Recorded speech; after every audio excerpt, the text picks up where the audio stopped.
to be a show today. It's going to be, we're going to have some interesting things going on in today's show. It's such a mishmash. Oh my God, you guys. I mean, it's like I don't almost know what to do with myself with this sort of calmer of a news cycle this week. You know what I mean? Right. It is kind of calm. It's like we've been drinking out of a fire hose since the beginning of the year. Yeah. And now it's like there's just sort of like a normal hose this week. And I don't know how to consume the water that way. So anyway, you're probably going to be like, you chose some weird ass shit to talk about today, but it's true. Right. I did. And we're going to cover all the major things. Don't worry. But yeah, there are some weird things in here. I'm just going to be the first person to admit it.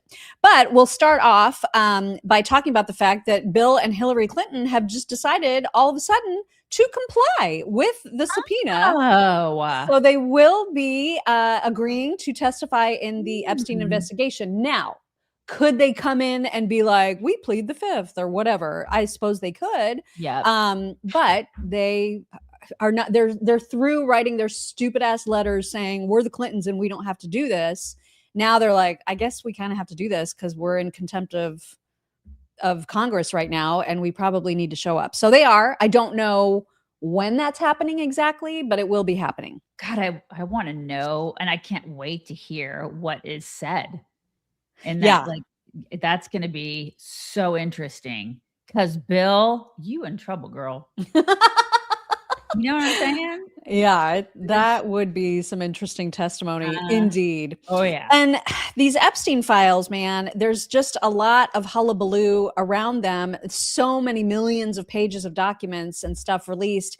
And as a lot of people predicted, there's just a lot of nonsense rumors going around because of, you know, like these age-old, already discredited allegations that tie Trump to Epstein. You know, people are sort of bringing that up again. And a lot of people, there are some people, like there's this doctor guy, I forget his name, but he I think he contributes to either CBS or CNN from time to time. And he wrote a giant apology post to his patients, to his clients, you know, talking about how his friendship with Jeffrey Epstein is like one of his big regrets. And he didn't admit to like doing sketch things, but he did admit to being super tight with Jeffrey Epstein and probably knowing some things that maybe he should have spoken up about. Right. So some people, you know, it's impacting them, others not so much. And we'll have a little bit from Dan Bongino, who returned to the airwaves yesterday. But then you have Trump, who kicked him out of Mar-a-Lago in 2003. Yeah. And he was like, because of some woman that worked for him that was complaining about the fact that he, you know, basically said, you're going to have sex with me. And she was like, no, I'm not. She complained about it, sent it up the food chain, you know, through HR. And Trump was like, this guy's a creep. Yeah. I'm going to kick him out of Mar-a-Lago. And he did. And he's been telling that story forever since then. And people are like, no, he's connected. No, he's actually not. So essentially, he's the good guy in this, and people don't want to accept that. Well, freaking accept it. And he's getting sick and tired of people talking, you know, tying him to Jeffrey Epstein. And here's one of his tweets from yesterday, if you would like to read this. I will. Not only wasn't I friendly with Jeffrey Epstein, but based on information that has just been released by the Department of Justice, Epstein and a sleazebag lying author named Michael Wolff conspired in order to damage me and or my presidency. So much for the radical left's hope against hope, some of whom I'll be suing. Additionally, unlike so many people that like to talk trash, I never went to the infested Epstein Island, but almost all of these crooked Democrats and their donors did. And now what I find interesting too about all these people who are like, release the files. I mean, hell, I got on I-35 here and, you know, outside of Waco, Texas, there's a freaking billboard that's like, release the files. Oh my God. A liberal like constantly gets this billboard and says stuff about, oh yeah, he's building a ballroom and there's no healthcare, blah. It's like, F you. Well, they want so badly to release the Epstein files, they did. And now that they're released, or at least 3 million of the files are released, so many of these yahoos are like, oh, they're fake. This is fake. People will just never be satisfied. They want so badly to believe the narrative that's in their head. They cannot deal with the fact that he didn't have anything to do with this. And they're precious people like the Clintons and Bill Gates and all these people that they believed for so long. They were. They were. Yeah. And so, the people there, we talked yesterday about how Trump is potentially thinking about suing Trevor Noah for saying that he had been on the island when in fact he hadn't. Some people are saying Trevor Noah is a comedian. He was making a joke and he's allowed to do that. Attack on the First Amendment, blah, blah, blah. Right. But you can't just slander someone because he wasn't saying that as a joke. He was saying that as though it was just a known fact, and you don't get to do that. And another person who made a similar attack was SNEAKO, which I still can't believe that's something that somebody goes by. He said about Piers Morgan, why the F would you go to that island, Piers Morgan? And Piers was like, delete this defamatory lie or I will sue you. And it didn't take anything more than that, because just hours later, Piers was like, update, he's deleted it. Yeah. You don't just get to say that, Right. You can't just make up shit about people. Yeah. It's like that 12-year-old kid that went on CNN and said that Trump was involved in sex trafficking. And remember Scott Jennings had to say, listen, are you just going to let that fly? This is the thing. Democrats want so badly to paint Trump as the guy who was involved in all this stuff, when in fact it's their people. So many of their people on their side of the aisle who are just, they're Satan. Gross. They're gross. Exactly. So Dan Bongino, like I said, came back to the airwaves on Rumble yesterday. He had like 300,000 people tuning in live. I mean, just absolutely incredible. Apparently the system crashed at one point. So he did obviously really well. And he talked about the Epstein files in a way that because I don't know about you, and maybe this is bad of me, but I'm sick of this story. I'm like, we're not going to learn anything super compelling. And, I feel like whatever we're going to learn, we've learned, and there's nothing particularly new. And I believe that Dan Bongino, who forever on his show before he was part of the FBI, who forever talked about this and wanting to get to the bottom of it, I believe him when he says, I always wanted to get to the bottom of it, and so did the other people in the FBI, but because of reasons, which he'll explain here in this clip, this is just this sort of intractable, impossible to deal with case where there isn't enough information to actually move forward on, like, putting people in jumpsuits. Like prosecute people. Right. Exactly. And they are limited in some cases by how the information is stored, collected, present, all of those things. So here is a little bit of Dan Bongino talking about the Epstein files. But it was a level 10 problem. It was never going to please everyone. The person I thought at the time who nailed what the issues were with this was our good friend Mike Davis. I'll play the CNN one, the clip next, but throw up Davis's tweet. There were a ton of problems with this. There was grand jury material. There was, he put this out. Anyone who rapes kids deserves the death penalty. Amen. Here's the problem with the Epstein mess. The FBI doesn't have the evidence many thought it did. I want to see the files, folks. I said, don't let it go. I meant it. We got elected. We looked at it. The file was not, what was in there was not what we thought would be in there. There are not tapes with powerful men raping kids. There is not a list. Epstein's Rolodex was already public. The file's largely unreleasable for many reasons, including grand jury material, which they're moving to get a lot of that out. Court records under seal, child pornography that was downloaded from the internet. You can read the rest of it. Protection of victims. We obviously don't want victims' names out there. Here's another one. Keep that up for a second. Double or triple hearsay. You're seeing it now. You're seeing on Twitter, like, this guy said Joey Bag of Donuts, cut this woman with a razor, or this young girl while raping her. And you're like, wow, that's a really horrible story. It's terrible. And then you find out Joey Bag of Donuts was some famous athlete who was playing a game in Phoenix that night. Like, a lot of this stuff was just people called, not all of it. This is an extremely serious case. Let me be crystal clear. But that doesn't mean every single tip that came in, had any kind of veracity to it at all. Right. A lot of the stuff was clearly debunked. He said, does anyone believe Bondi, Patel, or Bongino would cover up for Bill Clinton or Bill Gates? Didn't even make sense. I was all over this case on my show. The Trump DOJ wanted to be fully transparent, but it couldn't at the time for the reasons above. It's not going to satisfy many, and that's fine. But folks, I'm not going to spend the next 2 years talking about it. This administration got you the information. You can all look at it. And a lot of people are using it to divide us from the inside. Those are just the facts. That's just the way it goes. And by the way, the dividing people from the inside thing is not working. A lot of this is bullshit. A lot of it is foreign operations designed to make us divorce ourselves from the inside, current thing, everything. It is a deadly serious case. There is zero doubt about it. Everyone in the administration treated it as such. Everyone from the start. But it was a level 10 problem. I can prove it to you. No one else had solved it in the past. Correct? Those are just the facts.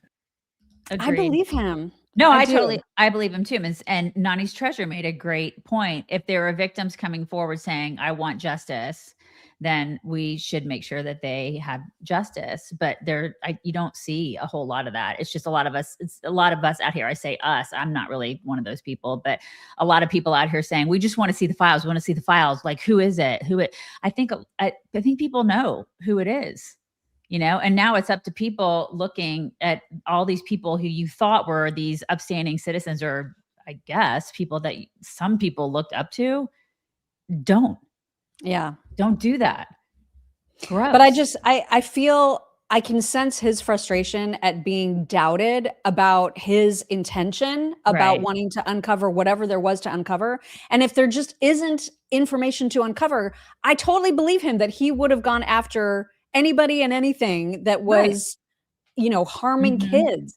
And if that information just isn't there, it isn't there. And I believe him. And I feel like that's as far as I want to talk about it. I'm so tired of this entire story. Right. I'm so tired of it. Like, there's a lot of uncorroborated stuff in those Exactly. files. Like a lot of stuff that people are, I'm accusing this person of doing XYZ, but it didn't actually happen. And so people are looking at a lot of those and they're saying, oh my God, somebody did so-and-so. No, that's unsubstantiated. So there's that.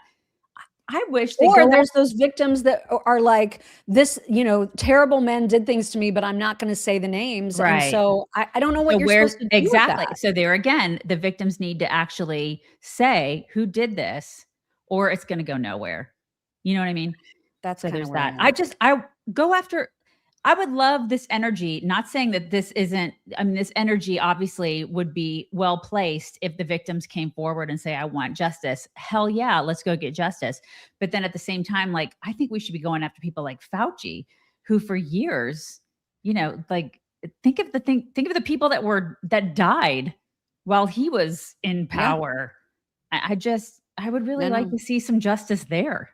I would too. And I would like to see more people taking advantage of Healthy Cell's amazing supplements that come in gel packs, which absorb into your body so much better than others. It's true. This month's feature is joint health and mobility. And they've got a supplement for that. And heart and vascular health too. So February is all about hearts and love, and Mock wearing pink and red and her alien looking headbands that she wears.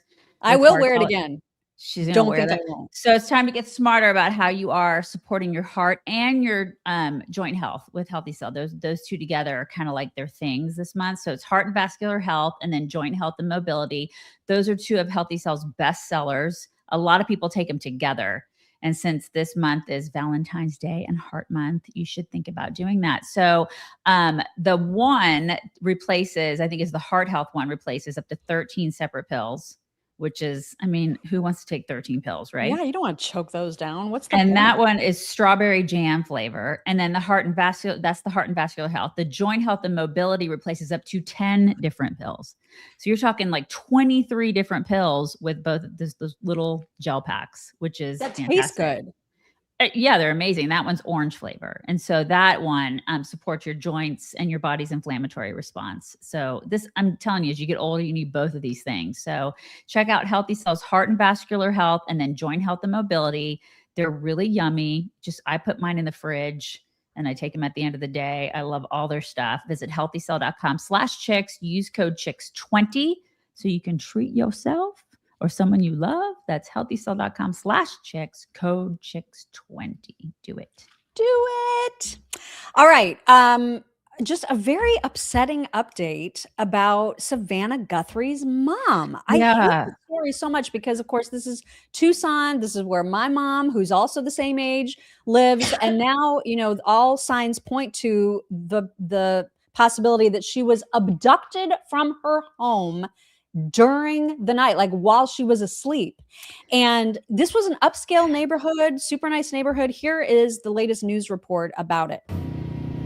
And Tony, good evening to you. The sheriff confirming that Nancy Guthrie was abducted from her home behind me while she was asleep. They found inside life-saving medication and her cell phone. They're now combing through surveillance video. At one point, the sheriff getting emotional as he worried they were running out of time.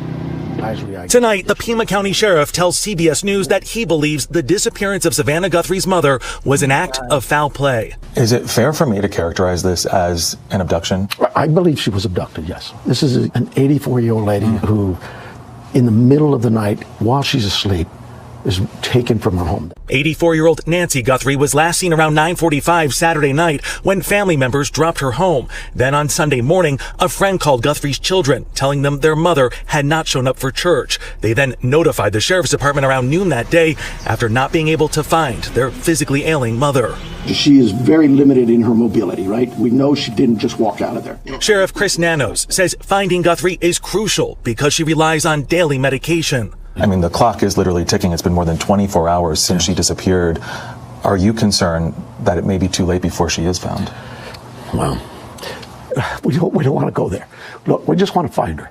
And officials say this is not a case of someone suffering from Alzheimer's or dementia. Sharp as a tack. Her mental faculties are there. Over the years, Nancy Guthrie has made regular appearances on the Today Show. Love you, Mama. And she's talked about how much her mom has meant in her life. The greatest gift my mother gave me was faith and belief in God. It changed my whole life. The sheriff says they've received more than 1,000 leads, and he hopes security camera videos will help with the investigation. How is the Guthrie family doing it? They just want their mom home.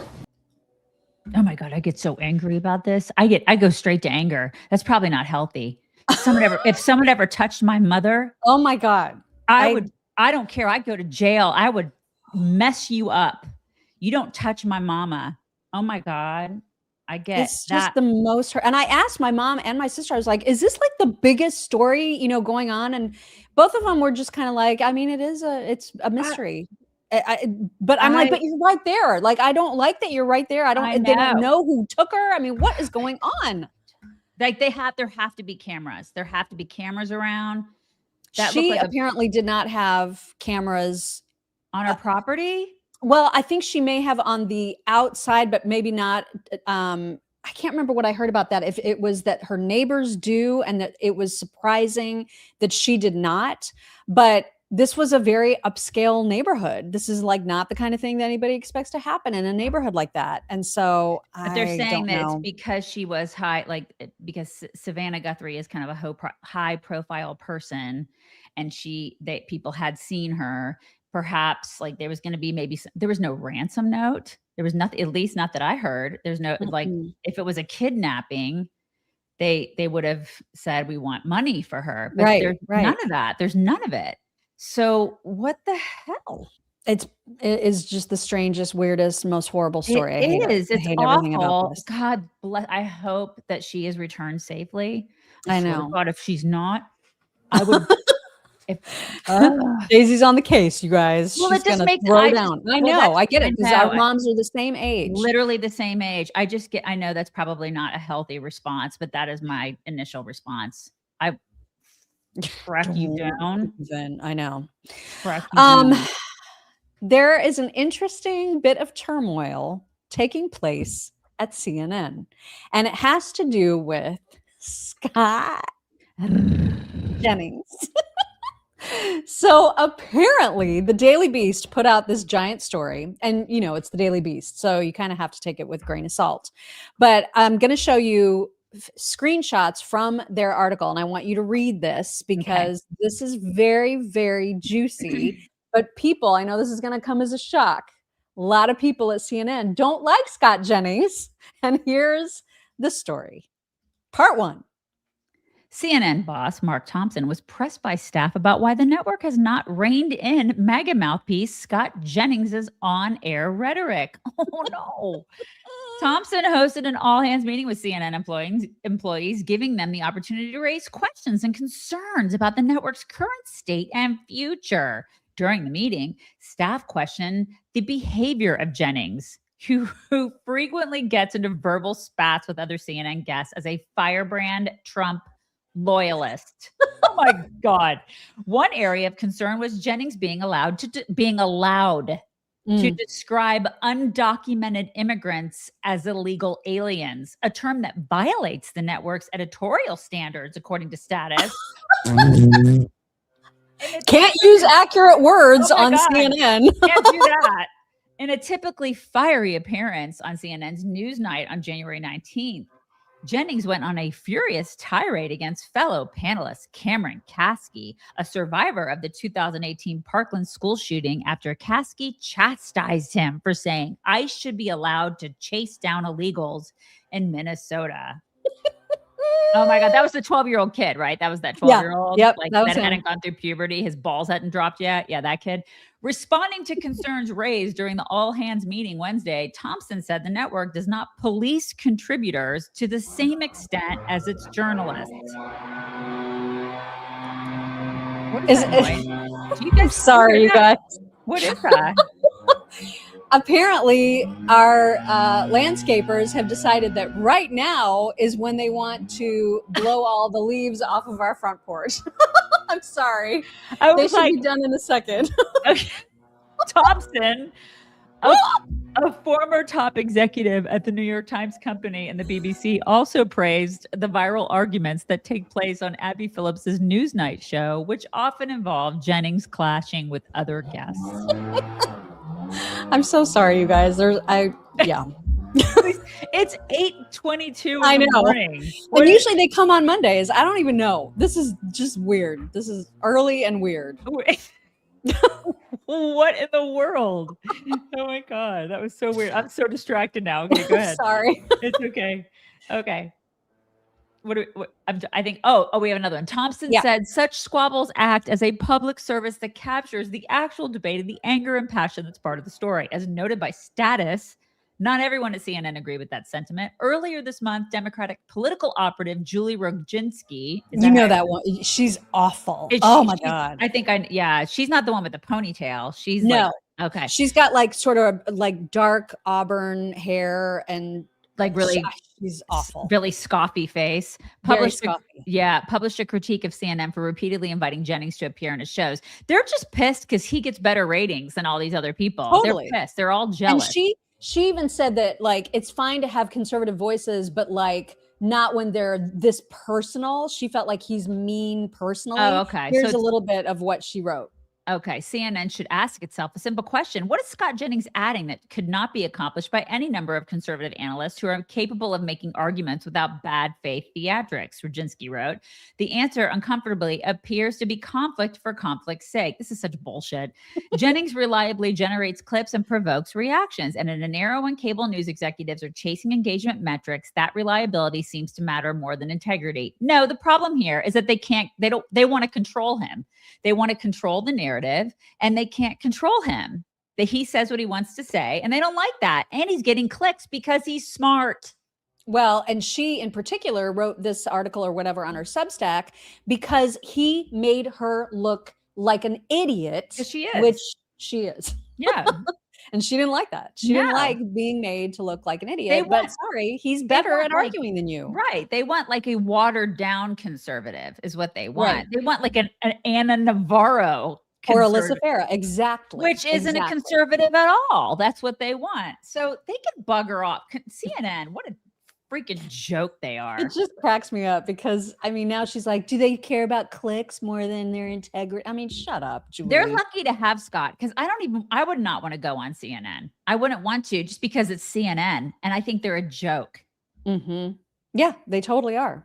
But what's not a joke is this olive oil. This olive oil from Fresh Pressed Olive Oil is so much tastier than anything you're going to find on a supermarket shelf. I promise you. It's true. The difference is amazing. It's, my God, it's so good, you guys. And that's because olives are a fruit and olive oil is actually a fruit juice. You should know that. And like other fruit juices, olive oil is at its peak when it's fresh pressed. And grocery store olive oil is...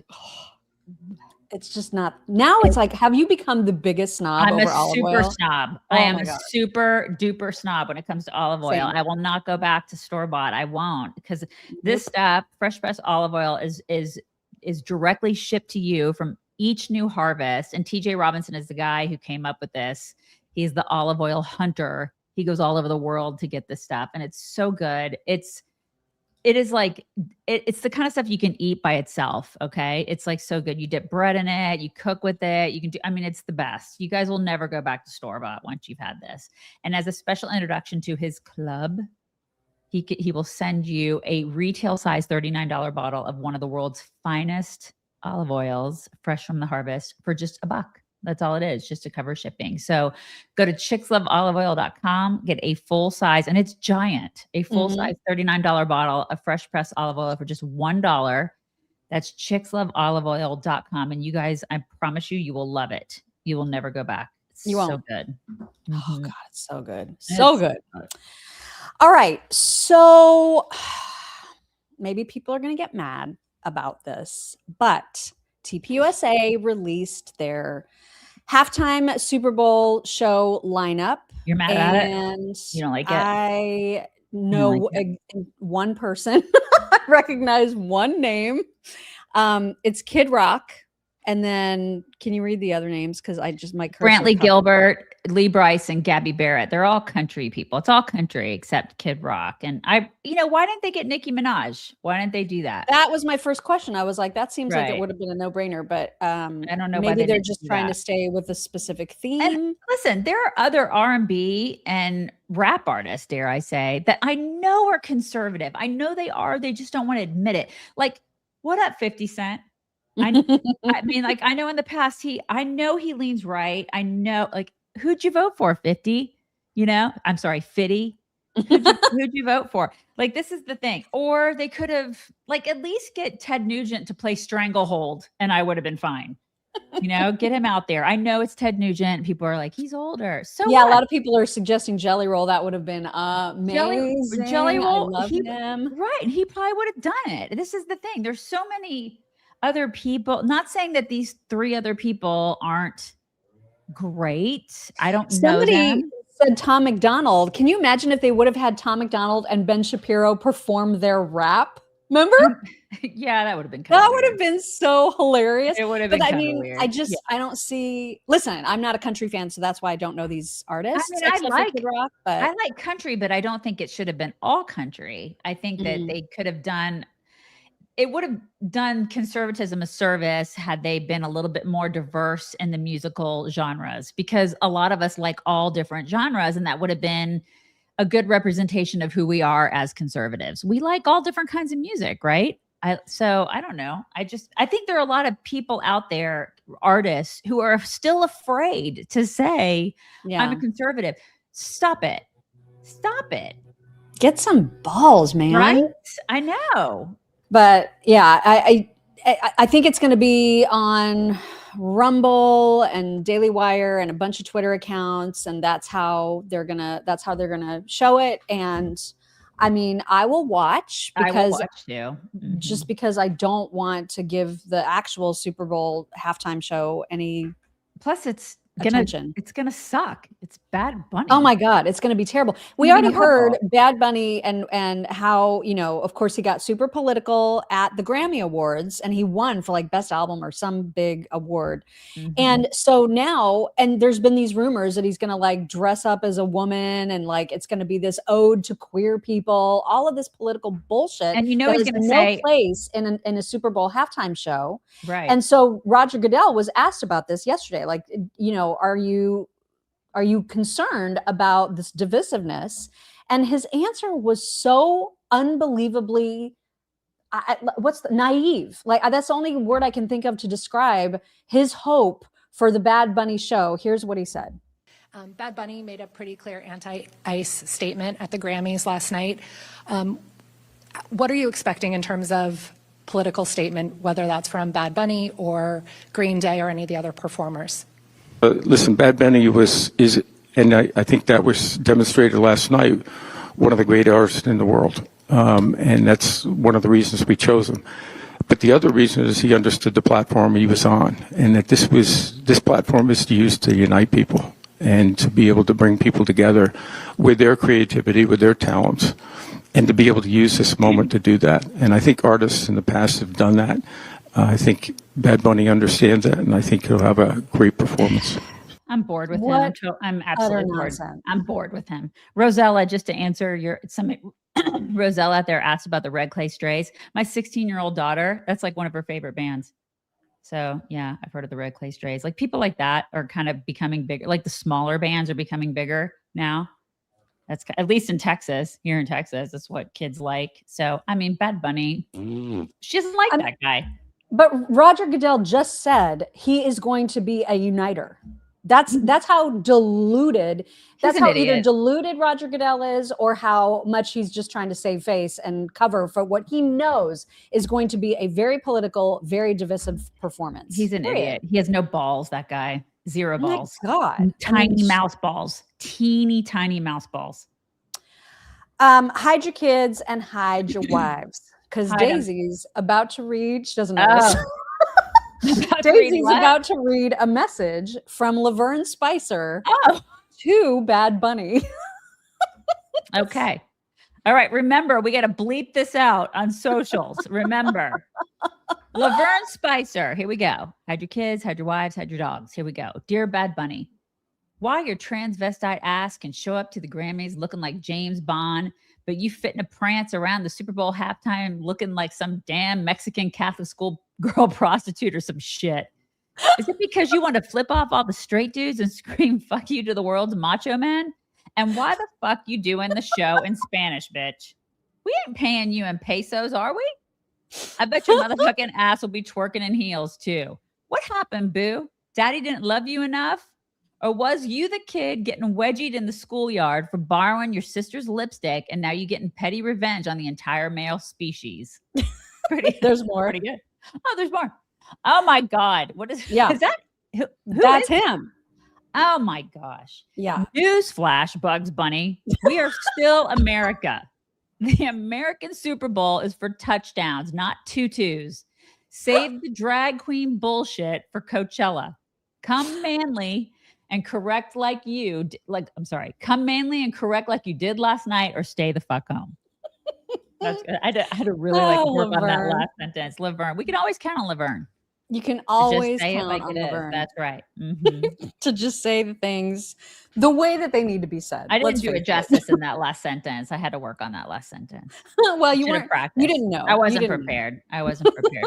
I always like to surprise Daisy with these things. I needed a third cup of coffee for Laverne. Or maybe you just needed some colostrum. That's true. That's right. That. I already did take my colostrum this morning. I do it every single morning. If you guys want to fix your gut and then also contribute to healthy hair, make your hair and your nails healthier and stronger and add some glow to yourself, you need to add colostrum to your daily routine. It's really great stuff. It is the highest quality bovine, that's cow, colostrum available in the U.S. Cowboy Colostrum is 100% made in America from 100% American grass-fed cows.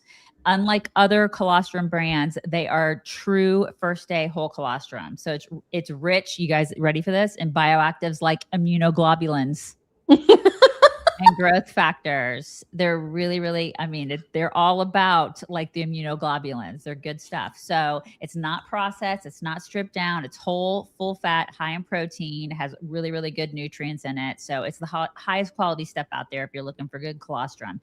For a limited time, you can get 25% off your entire order. Just head to cowboycolostrum.com/chicks. Use code chicks at checkout. That's 25%. when you use code CHICKS at cowboycolostrum.com/chicks. Do it. All right. So apparently we might be getting ourselves out of this partial government shutdown later this afternoon. There's some wheeling and dealing happening with that. But one of the main things that Republicans are very, very interested in getting across the finish line right now is, of course, the SAVE Act ahead of midterms, and just basically to protect our elections from henceforth and forthwith. But Democrats don't want free and fair elections. They want rigged and corrupt elections, which is why they're trying to paint the SAVE Act as akin to like Jim Crow era nonsense. It's so stupid. So Bill Melugin tweeted yesterday that Chuck Schumer announced that the SAVE Act would be dead on arrival in the Senate, as it would, quote, impose Jim Crow style restrictions on voting. Which it's such nonsense, you guys. It is nonsense. They don't want to lose their precious illegals. This is so racist for them to think that people of color cannot have ID. It's just the most racist thing ever. I know. It's like they are such projection people. Where it's like they just listen. They just know that if they have to play by the rules, they're going to lose. Exactly. And they are not even shy at this point about just saying the things that we know, that they are basically wanting to provide amnesty to all of these illegals because they want the votes. Here's Chuck himself about illegals. Short of workers, we have a population that is not reproducing it on its own with the same level that it used to. The only way we're going to have a great future in America is if we welcome and embrace immigrants, the dreamers, and all of them, because our ultimate goal is to help the dreamers, but get a path to citizenship for all 11 million or however many undocumented there are here. Okay. Yeah, basically, translation, our policies are shitty, so we have to import all these illegals to win elections. There's your translation. He basically said that out loud. Yeah, that guy is. They just say the things now. Yeah, they just say it. Yep.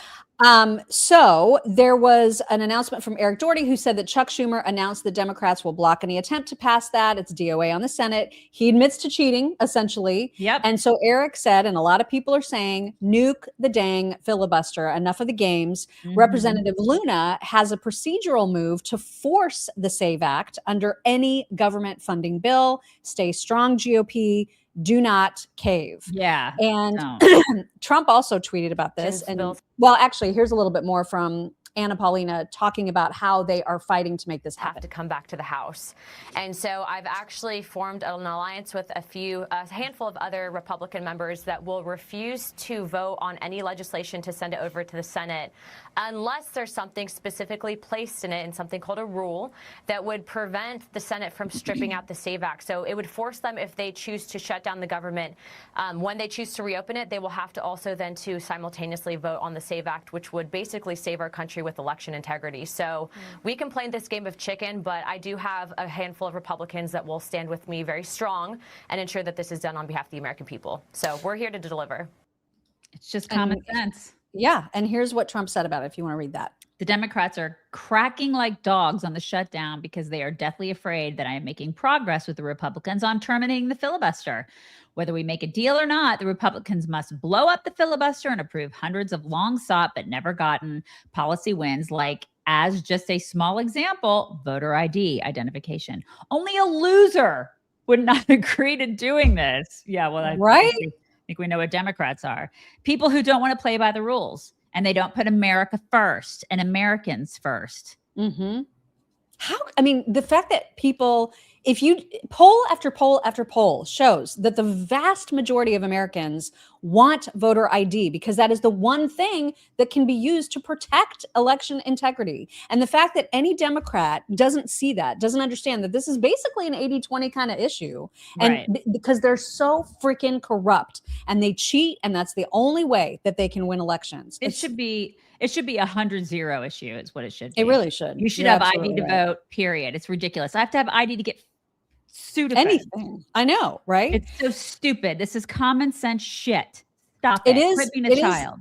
It is looking like Thune is bending some. So last night, Eric Doherty tweeted that Luna had revealed that John Thune is moving towards nuking the zombie filibuster to pass the SAVE Act. And in an exchange, Luna and Tim Burchett are backing the funding bill advancing. So a standing filibuster means only 50 votes are needed after the senators finish debate. Traditionally, if you wanted to force a 60 vote requirement, senators actually had to show up and debate and just until they couldn't anymore. So the zombie filibuster right now means senators don't have to stand and debate. Mike Lee has been pushing for this. Let's hope it happens, because this would be, I think, a fairly easy win to get 50 senators to agree to it. I would hope so. I love this called the zombie filibuster. I know, it's so funny. So also, speaking of midterms, we've been talking a lot about that, how important it is for people to get engaged. And cynical Publius had a tweet about this that I thought was worth sharing if you want to read this. Okay, so there's a lot of angst out there about the GOP voter turnout for the midterms. I've been holding off on my message on this issue because I think it's too early, but given the level of current angst I'm seeing, I'll unveil it now. Here goes. The key to voter turnout in 2026 is for each of us to endlessly remind every GOP and independent MAGA-leaning voter of the following reality. If the GOP loses the midterms, Trump will be impeached twice weekly, and this will consume his presidency. He will get nothing accomplished from 2026 to 2028. If you voted Trump in 2024, it's imperative that you turn out to vote GOP in 2026. Even if you dislike your GOP candidates, the nation is at stake. Vote. You will see me repeating this message from now until November, and I encourage all of you to do the same or some variation thereof. A to the men. Exactly. Yes. Like, take this, copy, paste, put it in your socials, because he's 100% correct. Put it in your socials. Tell everybody you know, you guys. I don't care if you like or dislike your GOP candidates. I totally agree with this guy. We have got to make sure that we keep everything. Because he will, that's absolutely right. They're all about revenge. They are so like TDS ridden. Their brains are rotted. So we've got to make sure that we hold on so he can keep pushing forth the agenda that we tasked him with. Right. And it's not like they have any policy ideas of their own, except really, really damaging ones.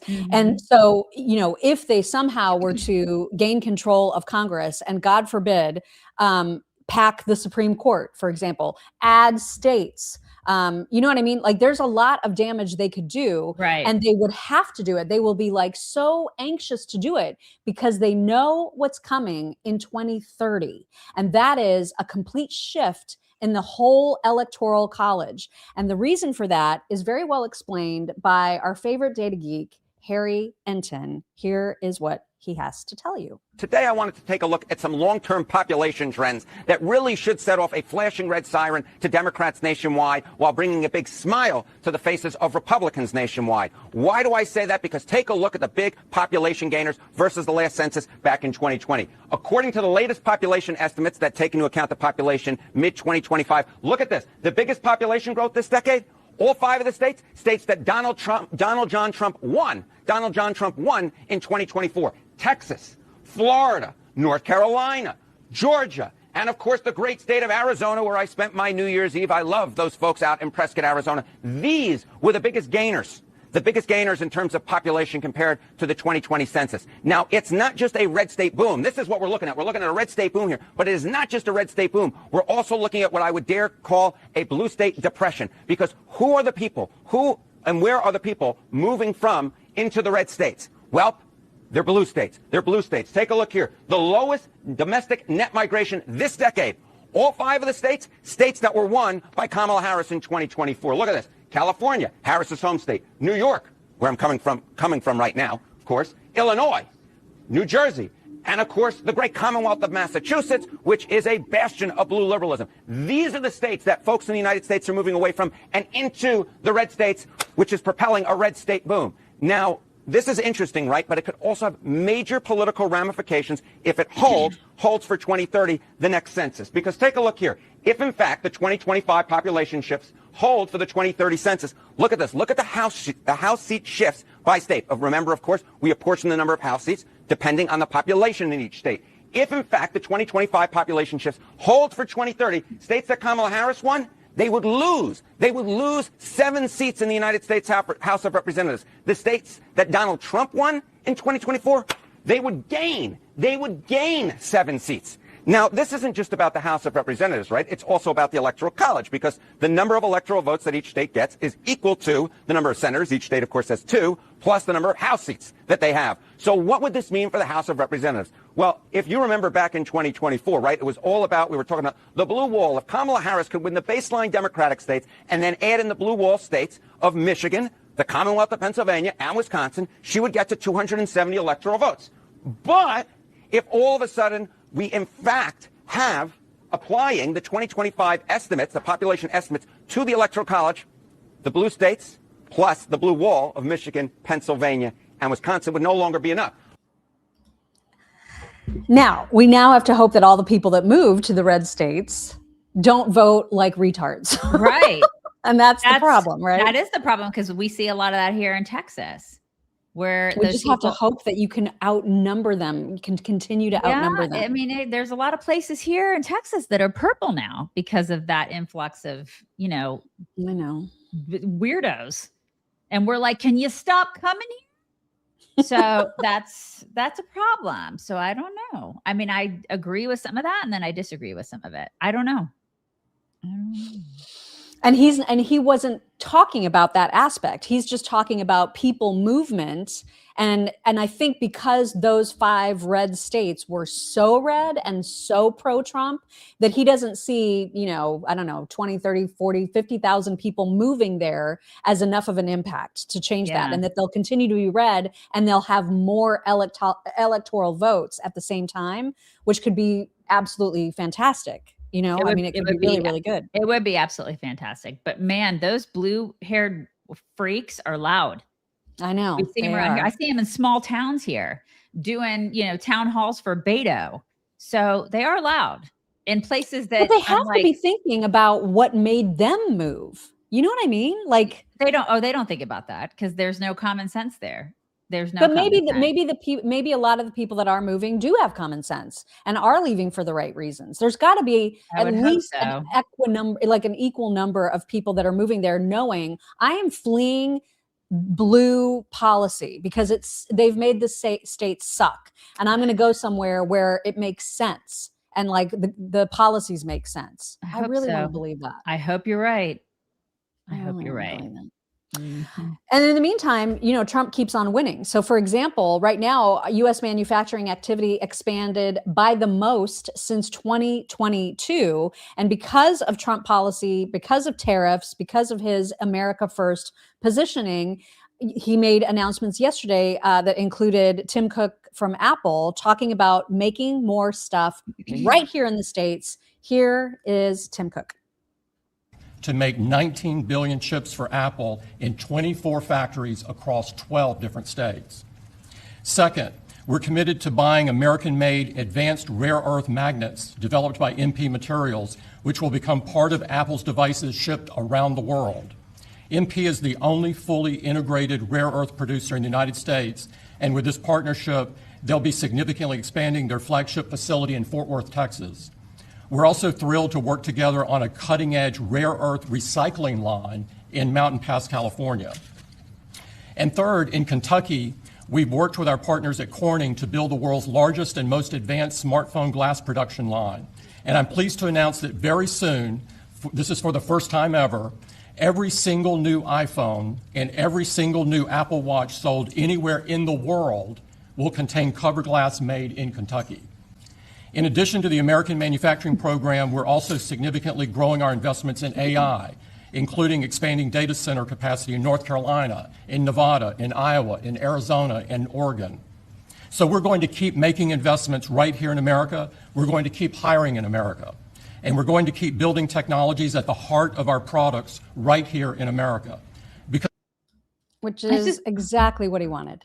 I just love it because he's standing next to him and it's like, yeah, I'm making this happen. You see, like he's smiling at the audience. He's like, if it weren't for me, this wouldn't be happening. So, I mean, it's great. You're welcome. Mr. Apple is over here talking a good talk, but you're welcome, everybody. And it's true. And we should be thanking him because listen, Tim, what's his name, had plenty of time to do this years past.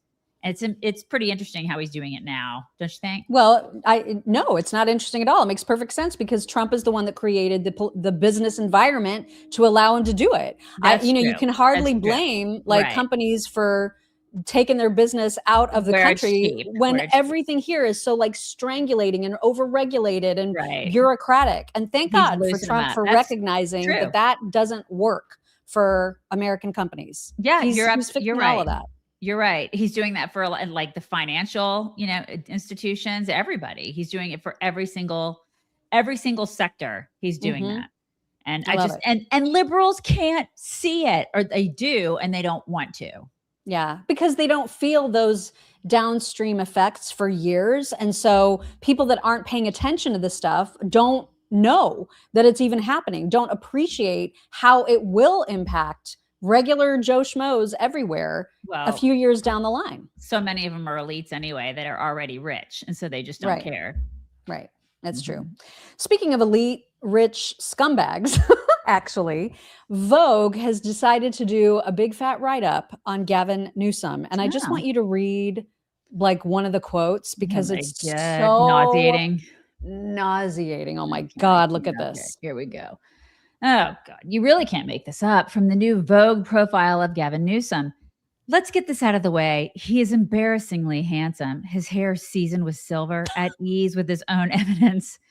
Lithe, ardent. Is it lithe? Is it lithe? Lithe, ardent, energetic. I've never described a man as lithe. Sorry.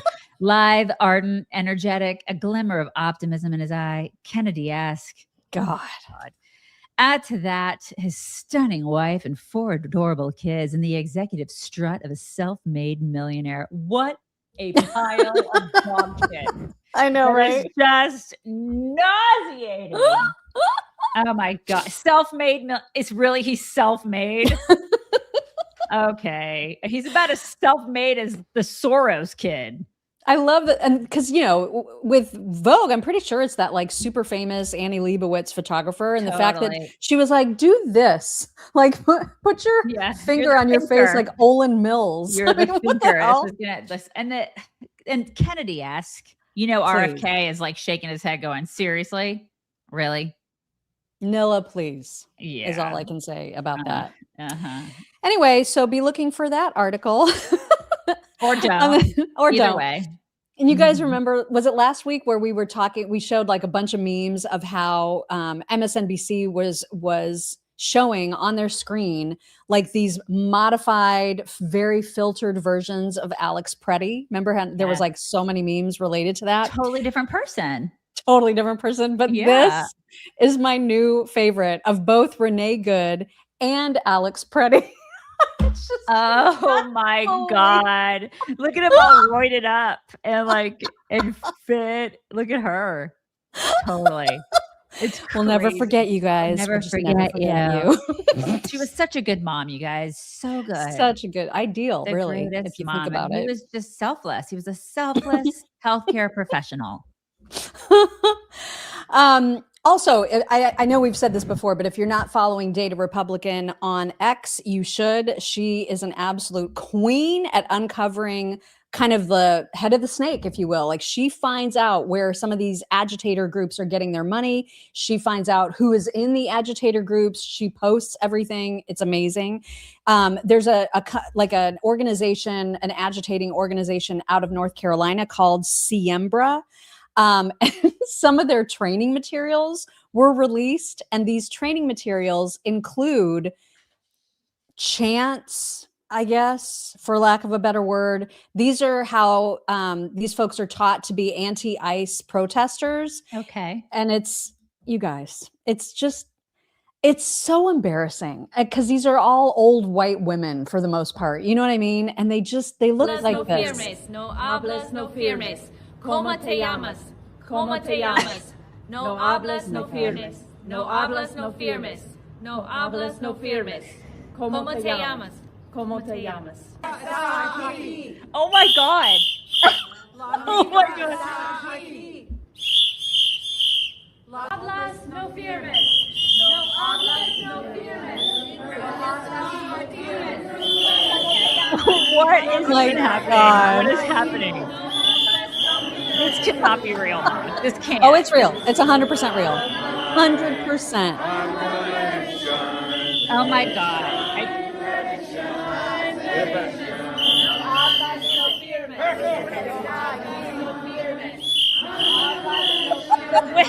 The whistles I cannot. That totally reminds me. Remember Kristen Wiig in Bridesmaids, where she's like with her drink and she's like, "En la escuela, por favor." Do you remember that scene? It's my favorite. I love that so much. Not. Well, these broads are mental.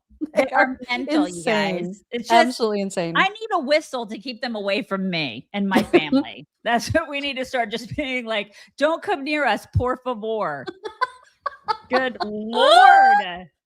Yo quiero you getting away from me. Okay. You are loco en la cabeza.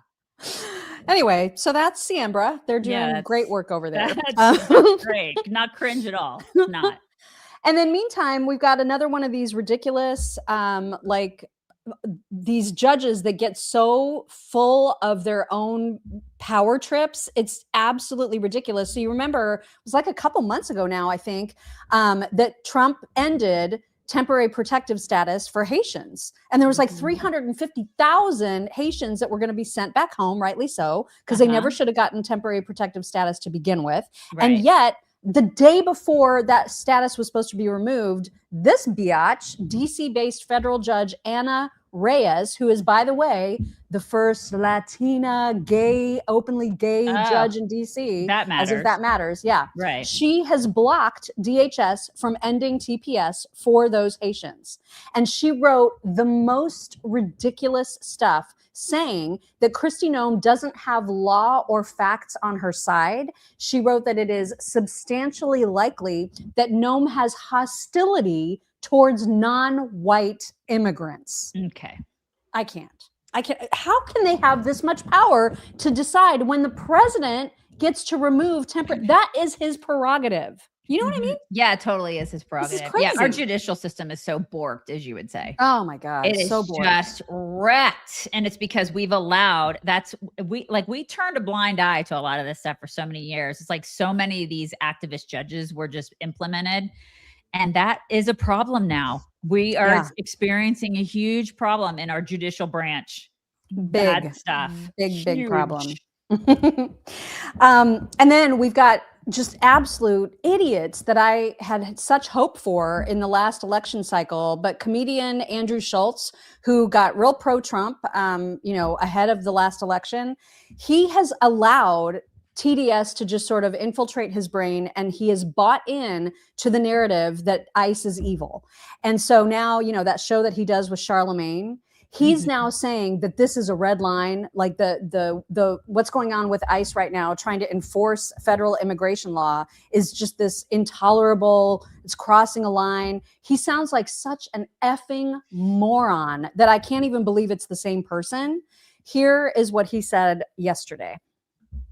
But I will say that this was a breaking point for me in the way that the administration responded to it. Like, I didn't think what's happening right now with ICE could happen in America. I genuinely did not think that was possible. I thought our institution, I thought the Constitution would hold up.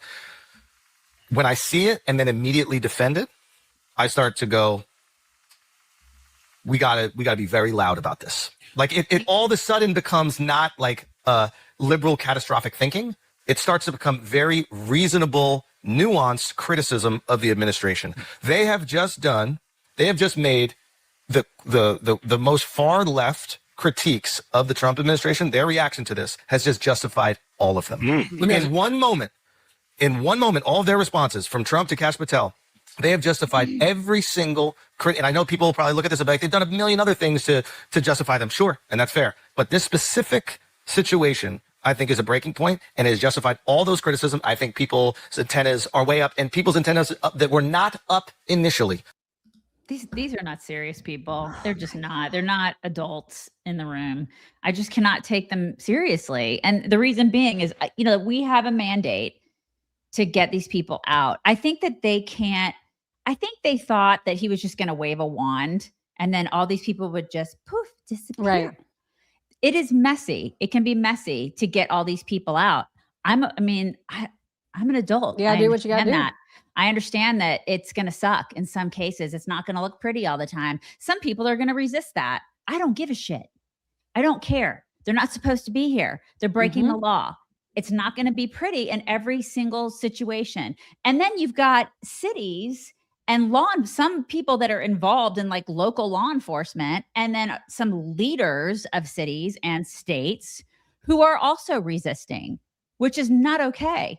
Right. The places where, like here in Texas, we're not having an issue. We're fine. I mean, like ICE comes in, they find the people, they get the people out of here.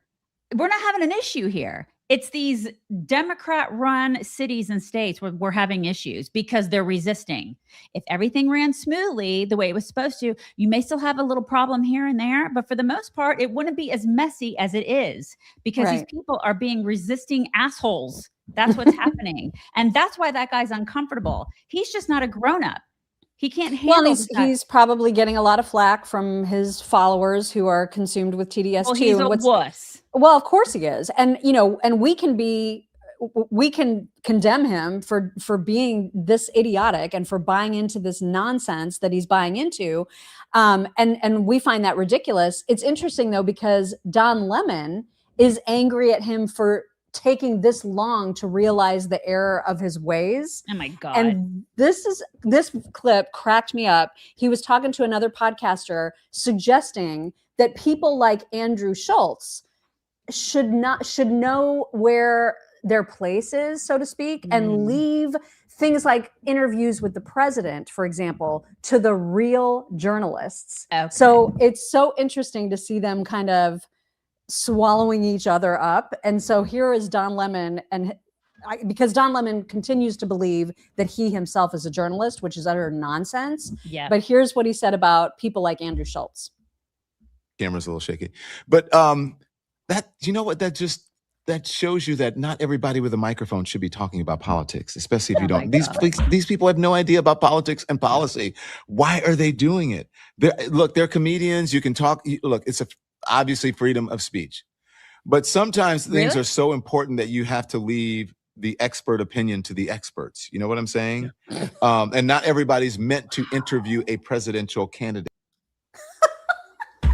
He is so not everybody. He's very self-important, isn't he? Very, very self-important. And he's believing his own press now because he got that standing ovation, with the Grammy party, and people are loving him because he stormed a Christian church, right? He stormed a Christian church and he crapped all over religious freedom. And so they love him now. The left just loves him. He's wonderful. Nobody gave a crap about that guy like 2 months ago. He was literally a nobody. Like doing it. And now all of a sudden he's popular and he's getting popularity because of what he did, because he stormed a Christian church. That's what he did. I cannot wait. I can't wait for his court date. Right? Me too. Because he has no fear of it. I saw a clip yesterday where he's just like, oh, I'm not afraid of that at all. I didn't do anything wrong. You kind of did. Mm-hmm. Yeah, you absolutely did. Don't say First Amendment and all that. You completely ignored the First Amendment when you took away people's rights to have just their own worship service. So yeah, he said it himself. There's video of him. He knew exactly what he was doing. It was with purpose, on purpose. That guy is gonna pay. Cannot wait. Cannot wait. So note to anybody who continues to listen to Tucker Carlson, why? What are you doing? What are you Stop even it. doing? Stop. Nathan Livingston, our friend at Milk Bar TV, put together a fantastic montage about how Tucker cannot keep his own stories straight. This is everything that's wrong with Tucker in less than 2 minutes.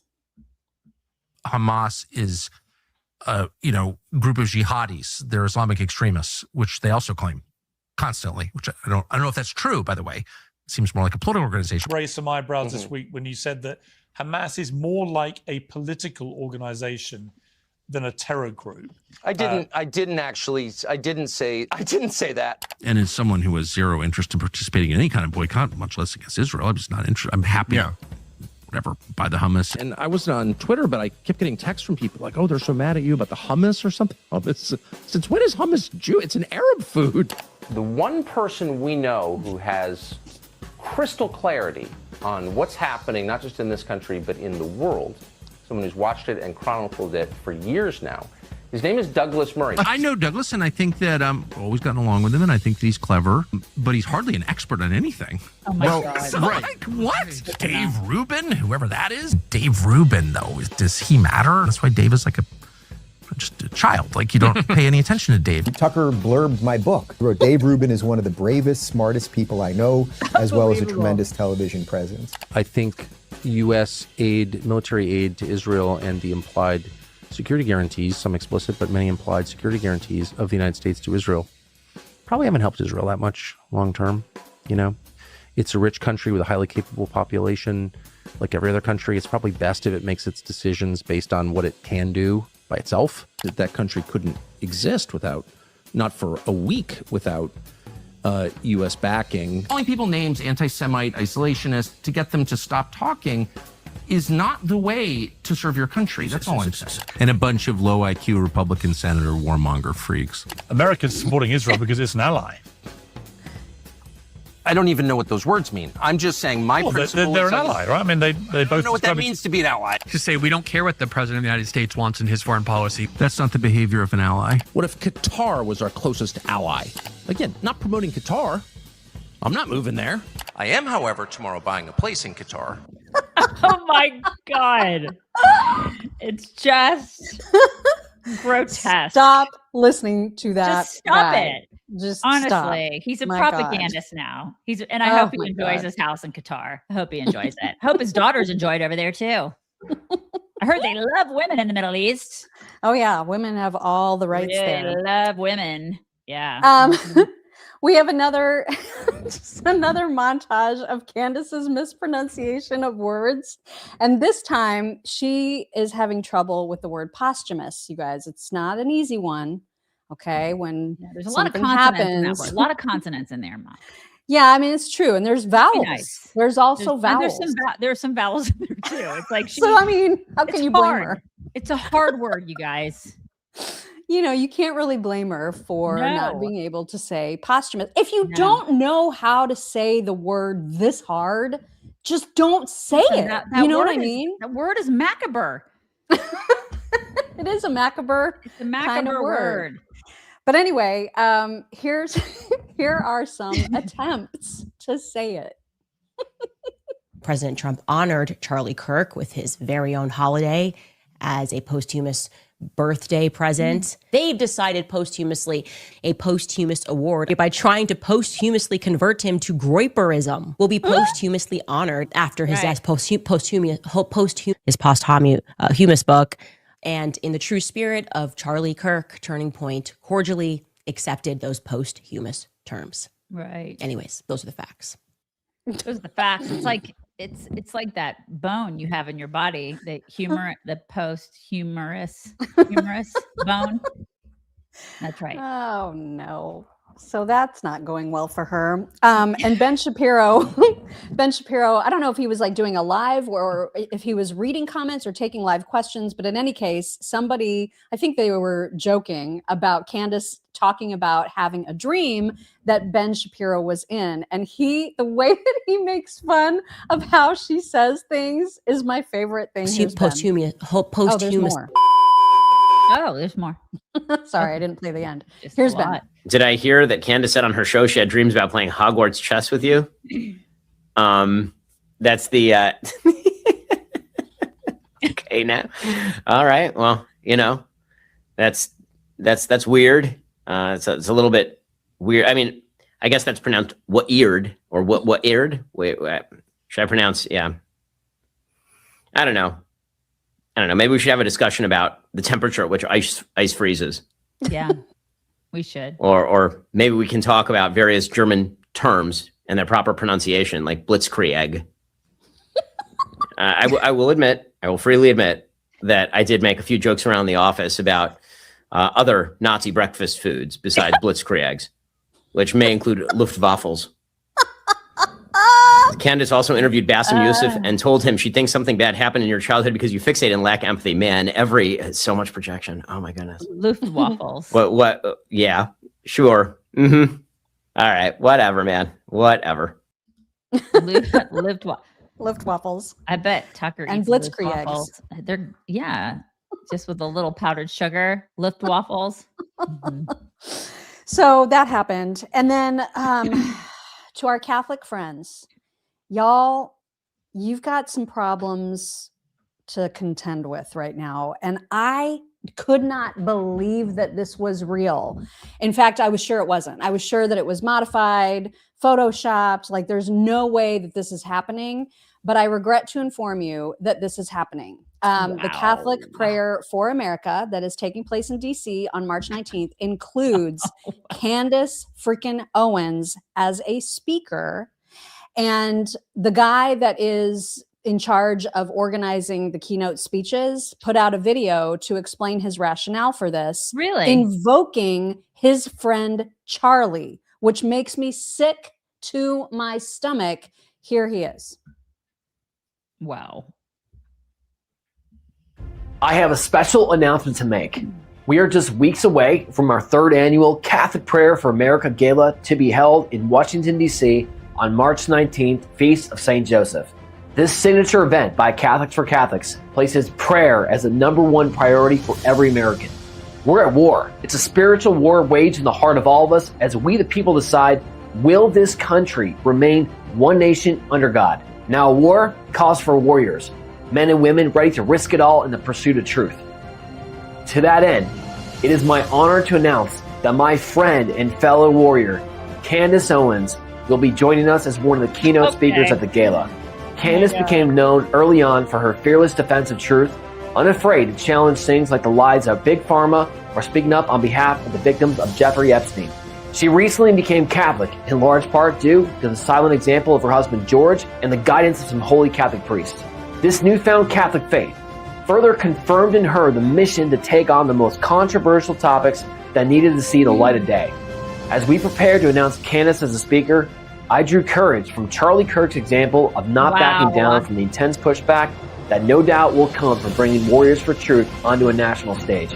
In fact, 48 hours before my friend Charlie was shot, he made known his specific intention to have Candace speak at his own signature event. Charlie saw what millions see when he privately predicted that one day, when he himself would die young, that Candace would become a David in the fight for America. With this in mind, and with a nod to my friend Charlie, I've asked Candace to come and give a testimony on how her Catholic faith has given her the courage to fight the Goliaths of this anti-Christian world. I can't even believe that it's real, but it's real. Charlie was not Catholic. He was Protestant. And that guy's gross for using Charlie to try to get people to come to something and pay money to do whatever. I think it's gross. It's vile. It is absolutely vile. Yeah. I can't. It's gross. I cannot believe but, that. You know, cha-ching. God, disgusting. Let's get some more stained glass windows in the church, y'all. Gross. Speaking of ka-ching, I have a very important question for you. And I will tell you before you answer it that my initial answer was an immediate yes. And then I had all the second thoughts, and I want to see what you will say to this. Get $1 billion right now, but you can only eat this for the rest of your life. You can't add nothing to it. No substitutions. Only this for the rest of your life. But you get $1 billion today. $1 billion? $1 billion. $1 billion. I'd absolutely. I'd take it. See, I said that too. And then I was like, wait, if I had $1 billion, what would I want to do? And I would want to live like one of my most favorite things ever is like fine dining. And if I could only eat plain chicken and rice for the rest of my life and never indulge in like amazing desserts or the best of all the best restaurants, I couldn't do it. I could not do it. I could totally do it. I'm not that much of a foodie. I mean, I could do it. If for $1 billion, oh my God, what I could do for my family and my everybody. Yeah, I mean it. Yeah, I take it. I mean, listen. I love food. I do. I love food, but I could do it. I mean, I've been a raw vegan for crying out loud. I know people are like, I'd go insane. As long, I would too. Because at first I was like, oh my God, $1 billion, of course. And then I was like, wait a minute. Only plain chicken and rice. As long as I could still have coffee, I'm okay. If you took my coffee away, then I'd be like, no, I can't do it. I'm out. But I feel like I could still have coffee. He didn't say anything about drinks. He didn't say anything about drinks. It's true. He didn't say anything about drinks. So I could still have my coffee. I could do it, but it looked like it was raw. And I feel like it would be cooked. Yeah, the chicken would be cooked. But you couldn't ever like, I know. I could not do it, you guys. I couldn't do it. I saw that video and I was like, holy cow, that's a tough one. That is no snacks. That's all you get is plain chicken and rice forever. It would be a little tough. Maybe you could like throw in some stuff in your drinks to supplement. You know what I mean? I don't know. I find a workaround. I think the whole point is that there would be no workaround because you get $1 billion. You know what I mean? So you got to tough it up. And I couldn't do it. I mean, it's a lot of money, but it is a lot of money, but is it? I know you're making me rethink my decision. Just because I know, like, I would want to spend my days, like, I don't know, like enjoying life to the fullest. And part of enjoying life to the fullest is like, amazing fillets and like, I don't know, like desserts, decadent desserts. And you're all right. the things. Like chocolate cake. You're right. and you would never have a donut for the rest of your life. You're right. I know you're right. $1 billion. Like, I know. I mean, I don't know. Maybe I could like invent a chicken farm that tastes like cake or something. I don't know. I don't know.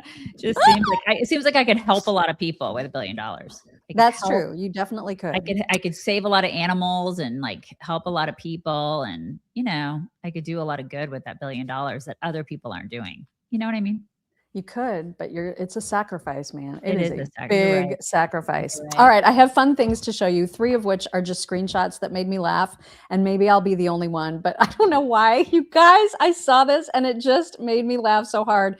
Baby stingrays look like aliens trapped in ravioli. Oh my God, it's so true. It's so true.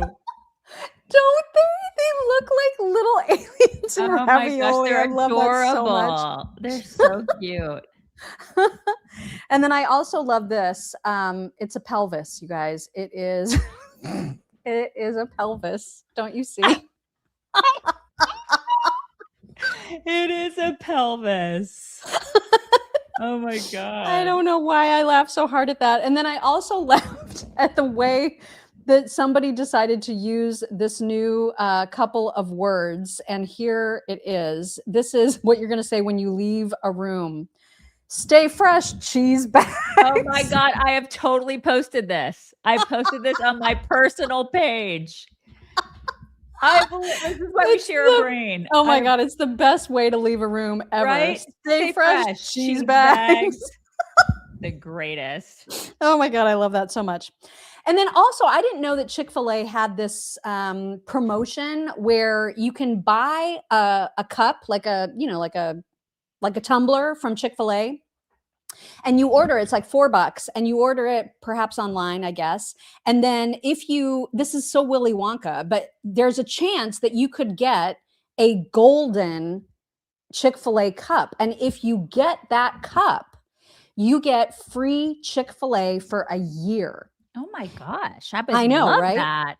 It's amazing. And so you don't know, like when you send away for it, you have no idea. There's 3,000 of these golden fan cups. That's and it's a like lot. Yeah, it's a lot. You have a chance of finding one. You have a 1 in an 1,868 chance to find one. Well, I don't understand. Where do you find them in Chick-fil-A's? Is that where you find you them? buy one, like you if you do the sweepstakes, you send your $4 and you order a classic cup. But then some 3,000 people who order their classic cup, which I think is just white with the red lettering, like it's a normal cup. Okay. But 3,000 people receive the golden cup, just like the golden ticket, right? Yes. Well, the best part is that somebody who sent off for their cup and knew about this giveaway was filming themselves when they got the cup. And her reaction is so freaking precious, you guys. Look at her. It's just so cute. I just loved everything about this. My God. And I'm searching for the golden cup in India. But I don't think I'm ever going to get the golden cup. But maybe.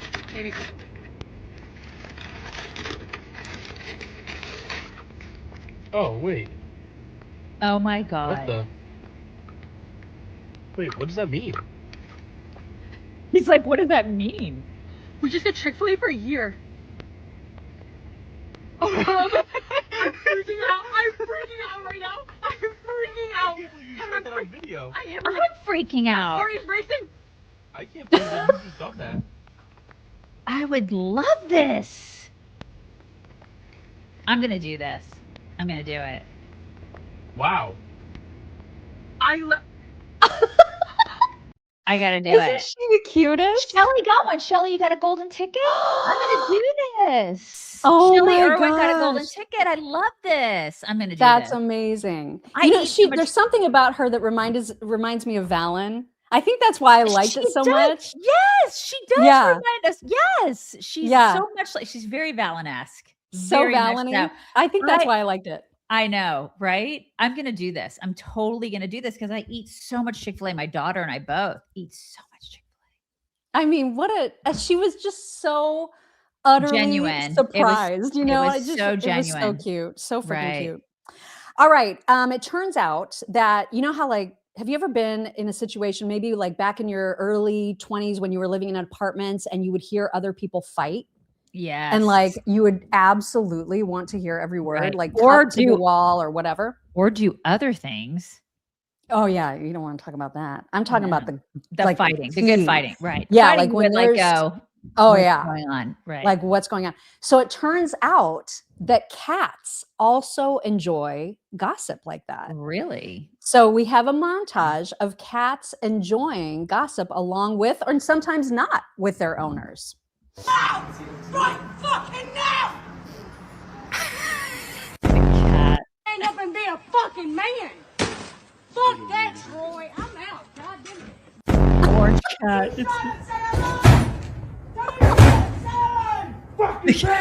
Cat's like, I'm gonna hold you! I'll fuck you up! I know where the fuck you live! I will have the cops on your ass in 5 that fucking cat. minutes!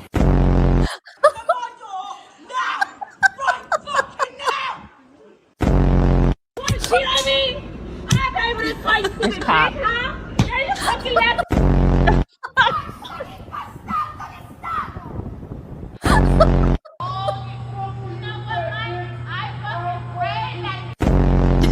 You inside the apartment! Your neighbors saw you go inside! Oh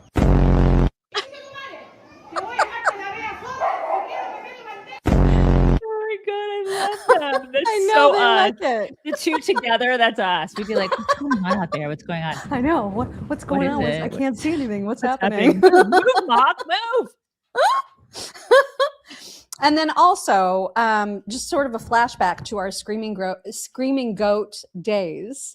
This We video had Screaming Goat Disco Friday, you guys. we did back on in the the radio. day. Yeah. Always had Screaming Goat We Disco did. Friday. We did. And this isn't the exact same, but it's similar enough that I thought it was funny.